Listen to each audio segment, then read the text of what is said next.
Hi, I'm Will. And I'm Trish, and welcome to R4 TV.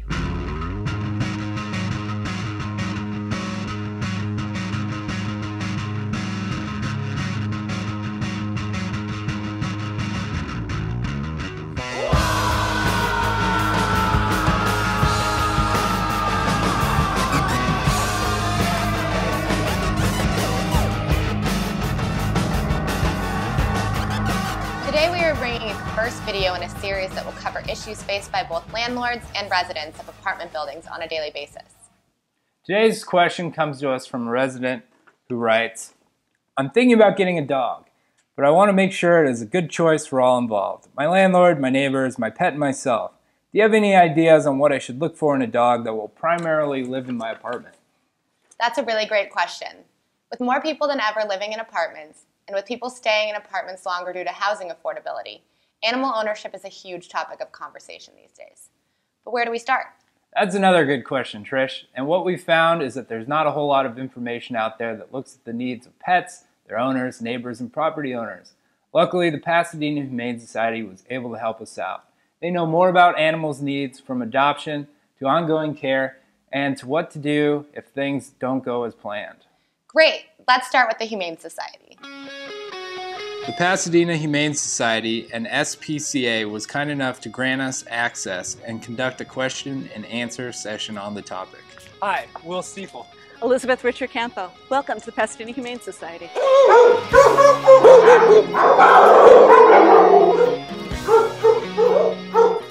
Thanks for having us today, Elizabeth. The reason we're here is because a lot of apartment residents really want pets, but they aren't sure what is the right pet for them in their apartment. Most importantly, what is in the animal's best interest? Well, the renter needs to look at their lifestyle and see what their activity level is, and then match the pet to their activity level. So a runner, somebody who's going to run 4 miles a day, a more active pet would be appropriate in an apartment. Couch potato, maybe That's would me. expect to have an animal that doesn't need to go out, like a cat or a rabbit, or a dog that's a little bit more of a couch potato. I sound like a cat man. Sounds like it. We can go visit those. Let's check it out.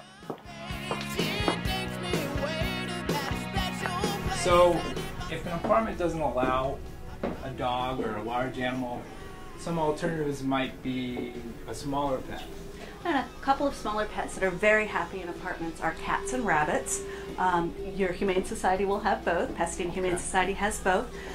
Both of them can be litter box trained, so they're very clean, and they both don't require the time that you would have with a dog. For example, a dog would have to go out at least 3 times a day on walks and different activities, where a cat or a rabbit can be entertained inside the apartment. So you mentioned cats are more comfortable in apartments. What is it about their nature that makes them more ideal for an apartment? Well, cats tend to be a little bit more independent, and they tend to be more affectionate on their terms.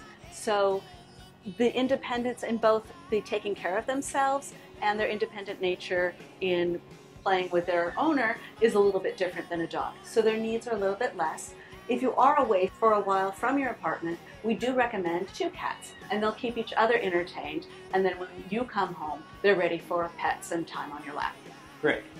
Older pets. I know sometimes people are hesitant to adopt something that isn't a puppy or a kitten, but what characteristics might we be overlooking in an older animal that make it a great fit for an apartment? What makes older pets great fits for any lifestyle is that what you see is what you get. You know their fur length, you know what size they're going to be, you also have an idea of their temperament. Another advantage is oftentimes they have some training, so you don't have to worry about the activity level and the training that you would in a puppy or a kitten. That makes sense. I hadn't really thought about it that way.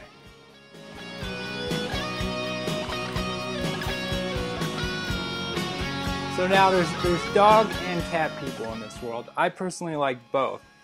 And I know that some people really want a dog. I couldn't imagine myself taking my 22-pound cat on a walk with a leash there. But what would you recommend for apartment owners for dogs? What types of breeds? Well, first I'd say you'd get a lot of good intention taking your cat for a walk. But when you're looking at wanting to have that activity with a dog, again, you have to look at your lifestyle. What activity level are you willing to put in? We recommend your dog go out for a walk at least 3 times a day. If it's a higher energy dog, you're going to have more intense playtime and walk during that. If it's a lower energy dog, it might be a more casual stroll through the park. What about crate training? I know a lot of people use crates when they're gone and when they're at work. And I always wonder, is it the main thing to do? Is it recommended? Is it right for all pets, dogs particularly? At the Pasadena Humane Society, we recommend crate training for dogs. It's a safe and humane way to leave your dog unattended during the day. The rule of thumb is, for puppies, it's their age in months plus, plus 1 to give you how many hours you can safely leave them in a crate. 5-month-old puppy, 6 hours. And then they'll need to go out for some time for a potty break and play. For an adult dog, and one that's completely housebroken, you can use the crate for up to 8 hours a day. Okay, so that might be a good solution for somebody who needs to go to work and wants to make sure everything's okay at home. The dog will be safe and secure in the crate. Okay, so I'm sold. I really want to buy a pet. What are some of the things I need to keep in mind financially, both today and down the road when I adopt a pet from the Humane Society? At the Pasadena Humane Society, our adoption fees are very affordable, but other things to keep in mind when you're making the decision are the cost of food, training, treats, toys, and of course we recommend you take your animal to the veterinarian once a year.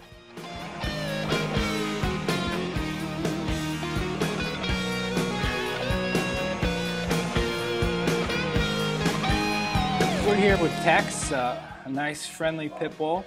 I know some apartments have restrictions on animal type. That is great. He is a great dog. Can you tell us what type of owner might like Tex, besides all owners?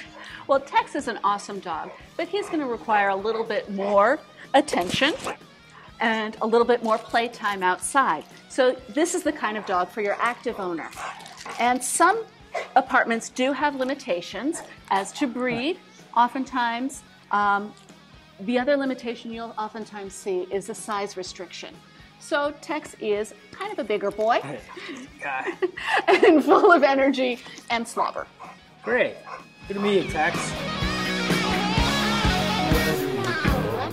So if someone has a pet and they find themselves in the situation where for whatever reason they can no longer care for the pet, what's the best thing they can do for the pet to make sure that they go to a safe place? What we recommend is to ask your friends and family, maybe even co-workers, to see if they can take your pet. Sometimes people will even offer to help support the pet if somebody else can take it. Of course, the Pasadena Humane Society is always available for people in our service cities to turn over their animals to us. But unfortunately, we can't guarantee adoption. What's the number they can reach the Humane Society at? Humane Society can be reached at 626-792-7151. Well, thank you very much for having us here today. I think the moral of the story is we found out there's a great home for whatever animal your apartment will allow and what's a good fit for you. That's wonderful. I'm glad you could come visit us. When you're ready to adopt, please come to the Pasadena Humane Society, or you can follow us on Twitter, Facebook, or Instagram at Pasadena Humane. Great. Nice meeting you. Good Thanks to meet again. you too. Bye. Bye. Our thanks to the Pasadena Humane Society and Helen here for helping us out today. For more helpful apartment tips, follow us on Facebook, Twitter, and YouTube at R4 Residential and on the web at www.r4res.com.